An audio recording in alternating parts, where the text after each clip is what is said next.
Hi, Gabriella. So, no worries again about yesterday's iPad stuff. I have no idea what happened. I'm sure you don't either. And, I blame the tech. So, we're all good. I'm just sorry that, we were just trying to figure it out for so long. That's always just super annoying. So, hopefully, it didn't kind of ruin your night too much, but we'll just do our lesson this way for this week, and then hopefully soon we'll be able to get back to kind of our normal routine and getting you back here in person, which will be awesome.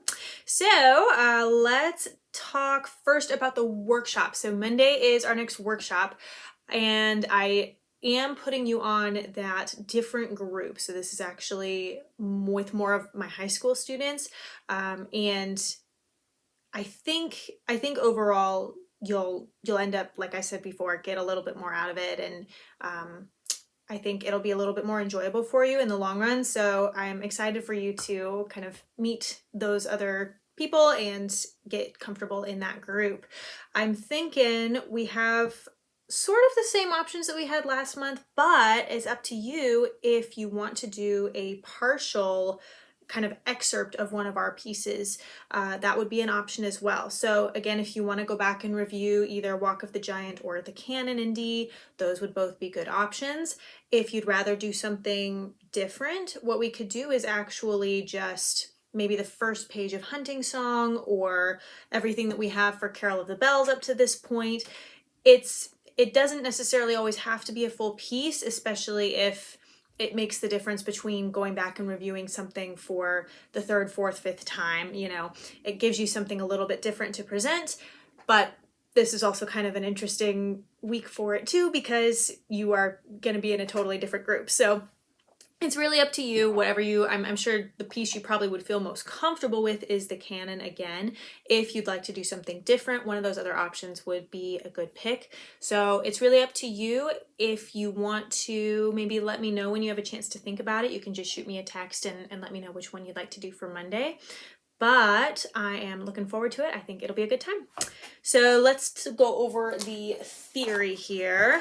We had page 54, and I saw what you sent me for the transposition. And transposition is always kind of an interesting thing to go over, because sometimes it makes a lot of sense and then sometimes it's just a huge pain. And so I think you did a great job. All of your notation is like flawless. It's so beautiful. Your stem direction, your note heads, everything just looks really clean, really clear. It's fantastic.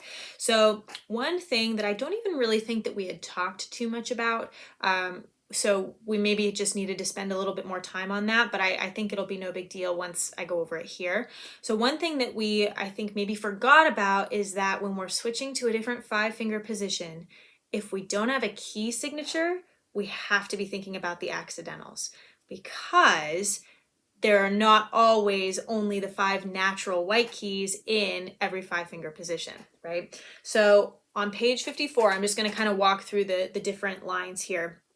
The example that they give you at the top is taking a melody in the C major 5-finger position, which, as we know, is all white keys in the key of C.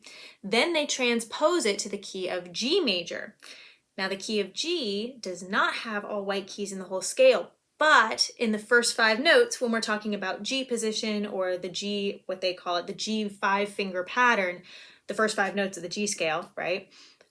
We do have all white keys. So they basically, and they kind of set you up to, to have this problem, but they basically give you a melody with using all white keys and then transpose it to a new key, still using all white keys, and then they want you to transpose to keys that do not have all white keys. So the section that says number 1, the first thing you actually had to do was transpose that same example into the key of F. And remember, if you're in the key of F, in the first 5 notes, you actually do have something that is not just the natural white key. When you get to the B, you actually want that to be the B flat. So all of your notes are drawn in correctly.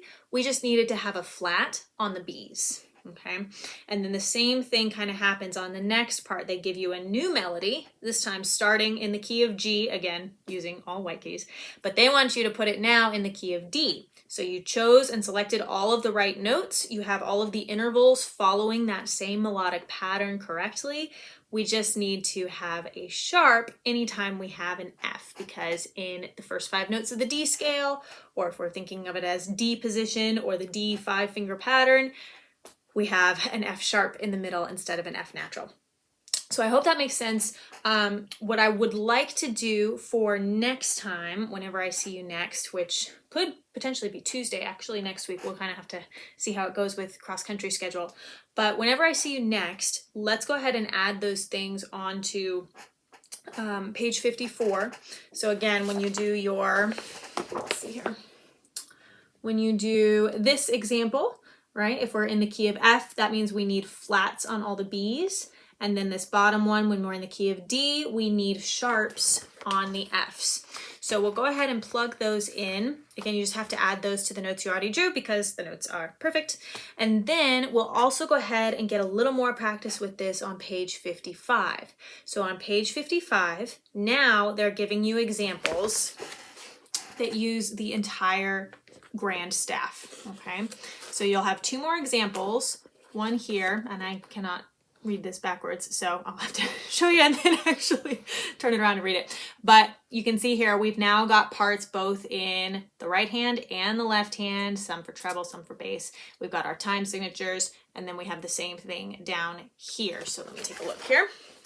So on this first example that they give you for page 55, this would be exercise number 3. They give you the notes in the A minor 5-finger pattern. Surprise, surprise, it uses all white keys again. And they want you to transpose to C minor. Now, C minor does not have all white keys. So I want you to see if you can figure out what would be the 5 notes for C major. And then when you have C major, you'll want to take the 3rd note and lower it a half step, and that will make it C minor. Okay, that's all you have to do to go from major to minor when we're dealing with the first 5 notes of the scale. Figure out the 5 notes you'd need for C major, and then take the 3rd note, which in this case would be E, and lower it by a half step, and it becomes the first 5 notes for C minor. So you do have to make sure that you're keeping track now of whatever that note will become once we've lowered it by a half step. It won't be just all white keys there. Then for the last example, so this would be exercise number 4, the example above, they are giving you another melody. This time it's in the key of G, or using the notes in the G major 5-finger position, because they're not giving you any key signatures here. And so again, the first 5 notes of G, all white keys, but they want you to transpose it to F. First 5 notes of F, not all white keys. So we've got to have one of those notes showing up with a flat sign, right? So make sure that you are aware of which note needs the flat. If you want, of course, you can play it all out on the keyboard. You can check your technique pages for the pentascales until you find the keys that you need to double check what notes there are in the first 5 notes of the scale. No matter what you need to do in order to make sure you've got the right thing, that totally works. You just want to make sure that you are comfortable with knowing which notes need to go in each 5-finger pattern. Okay, so we'll try that out. So that means that when I see you next, I'll just double check those sharps and flats on page 54. So we'll add those in, and then we'll also do the transposition examples on page 55. Okay, next thing, let's talk about hunting song. This one is sounding great. So I will definitely want to kind of check in with you next time I see you on how the practice stuff is going. But the recording that you sent me, you've made a ton of progress in the last couple of weeks. So really great job with that. The second page stuff that we were really kind of still having some trouble with when I saw you last has come a long way. So I think in the recording you sent me, we may have actually forgotten to play measures 19 and 20. Remember that section that we were really kind of having some trouble with because it's a bear of a section here? That actually plays twice. So you play it first, measures 17 and 18, and then it kind of repeats again in the next 2 measures as well, except for at the very end, right? Because then we're going into a new section here. Now the new section, which would be measures 21 through 24, we just had that hands alone and you totally put hands together. So way to go. You did an excellent job with that. We're getting everything correct about half the time with that. The nice thing about this section is that you do end up playing most of these sequences twice in a row. So what was kind of happening in your recording is the first time there may have been 1 or 2 notes that were slightly different, but then when you played it the same sequence the second time, you had everything perfect. So the good news is you're able to recognize the notes and to know what it should be sounding like really well. I think it's just a matter of getting the execution down the very first time you play each sequence. So on those 4 measures, if you're comfortable working on them hands together, you can absolutely continue to do that. What I actually would recommend you try out for this week is sort of well, it's just a little bit of a different approach. So there's a couple different names for this, but basically you're going to take that 3rd line on the 2nd page, that newest section, and you're going to actually start at the very end, on the very last beat. And you're just going to play that, and I'll kind of demonstrate this a little bit. You're just going to play that section wherever that last beat is. This is kind of the easy part because it's just 1 beat, but you'll play that. Okay, I know what that is. Play it a few times in a row, get really comfy with it. Now what we're gonna do, let me turn this up a little bit, is we're going to add the next note moving backwards. So we're not gonna actually play through it from start to finish. We're kind of reversing this a little bit. So we have our last beat, right? Now we're going to add the beat before that, which is just 1 note for the left hand. And now we're going to kind of cycle through this section a little bit. So we're getting really comfy with this pattern, right? And when that feels good, we're going to add the beat before that. So that would be an F for the left hand. And now I'm just going to go through these 3 beats.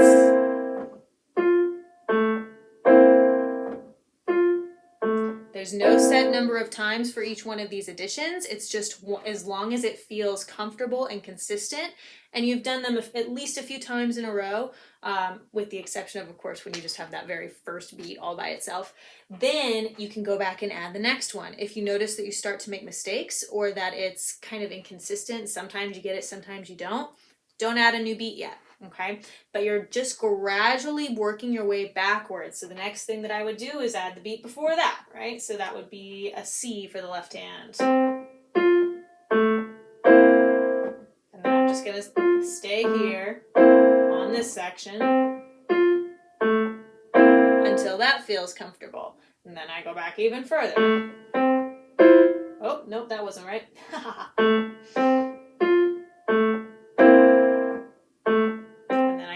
Used to this sequence. And then now the next time this will be the entire last measure of this line. I've got the full measure now. So back to beat 1.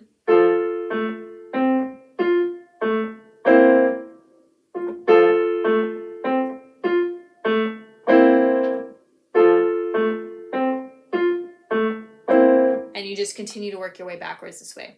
Now you could do that only 1 measure at a time. You could then proceed to do that all the way through the entire line. You could pick a different measure to try that on each day that you practice. There's a lot of different things that you can do with that. I want you to feel out what is going to work best for you, because you are going to be much more familiar with the strategies that are going to work in your practice than I am just kind of trying to select one of these options to give you. So this way you have a bunch of different things you can try with this method, but I want you to use it somehow in your practice on this last line. The important thing is that you don't add the previous beat to your existing sequence too soon. You want to make sure whatever even if it's only 3 notes, right? That's okay. Sometimes playing 3 beats in a row can be the hardest part of that entire song, right? Or the trickiest part of that passage. There's always, I mean, the hard part has to be somewhere, right? So it may be in that particular sequence. Don't feel like you're missing something, or it should be farther along if you're only doing a few beats at a time and still kind of having some trouble with getting it to come together smoothly and consistently. Sometimes that happens. The advantage of this method is that you can really see where those parts are, and sometimes it just helps to get out of thinking through a passage linearly, right? The whole thing from start to finish, same way you play it every single time. That's why we're working backwards to add the beats instead of working forwards. So let's maybe try that out. We'll talk more about this when I see you next week as well. But give that a try this week, and we'll see how it goes. I don't want to go on with that one yet. I think that's a good, I mean, we only have one more line, so that's really exciting. But I'd rather get that line feeling a little bit more comfy, especially since you already put it hands together. We'll just hang here for however many days until our next lesson, and then kind of see how we feel from there. So for Carol of the Bells, again, this one's looking great too. Your speed actually is super fast. So you have it essentially at tempo. I think the hang up here is that there are some places where we're still having to stop and to think about where we need to go next. So what I would do is actually recommend slowing down your tempo a little bit this week. Let's try and get something that is a little bit easier to make it through those trickier passages where you either need to move or double check where your notes are, or you just have some hesitation. If we can try and kind of even out the tempo all the way through by slowing it down a little bit, I think that'll help us overall get a better sense of the flow and not feel like it kind of comes to a screeching halt every so many measures when you need to have a little bit of extra time to think there. I did want to check, so measure 28, I believe in your recording, in your right hand there, you were playing some C's. You actually want to be coming all the way down to A's there. So I would just take a quick look at that, make sure that that is actually what you're doing in your practice. Measure 28, A's in the right hand. And then we've got the first 2 pages hands together. You did a great job putting the new stuff hands together. What else did we have with this one? Let me see. Oh, that was it. So we just have, again, the one more page here to go over, except for that one measure, which you did a great job. So that's the main thing that I would do this week, kind of slow this down. Again, this could be a great option for the workshop on Monday if you would like to do the first 2 pages of this. That could be kind of fun. I don't want to add pedal just yet. I'd actually rather focus on getting started on that 3rd page. So the 3rd page, we actually are still going to have a good decent amount of repetition. That's kind of the nice thing about this song. There's a lot, especially for right hand, that's just a lot of repeated sequencing. So why don't we try going through this page, and let's just stick with it hands alone for this week. But I want you to go ahead and start reading through that on your own, see how we do with the notes. You did a fantastic job with the octaves too. I forgot I did want to mention that. So I know octaves can sometimes be one of those pain points for us where it's just tough to keep track of which octave goes where and which hand has to move and to which octave, and that can just be a lot to keep track of. So you did a fantastic job with that in this song. Hopefully that's all really secure and making sense to you, because that, I mean, for sure helps, but it's nice to know you didn't kind of just get lucky, right? You want to be really confident with where everything has to play, and it looked like that was the case in your recording. So very well done. We'll take a look at the 3rd page, and was there anything else that I wrote down here? No, that was it. Did a really wonderful job. So what we'll do then is I will hopefully see you on Monday, and then we will figure out, I actually think I don't have on my calendar that you have a cross-country meet next week, so maybe you can get to see you in person for your lesson too. But we'll figure that all out in the next couple of days. And like I said, if you want to just let me know what you want to do for the workshop on Monday, whenever you get a chance, that would be super helpful. And I hope that all is good to you. So I think that's everything. I will get this uploaded and sent to you, and then I will see you on Monday. Have a great weekend.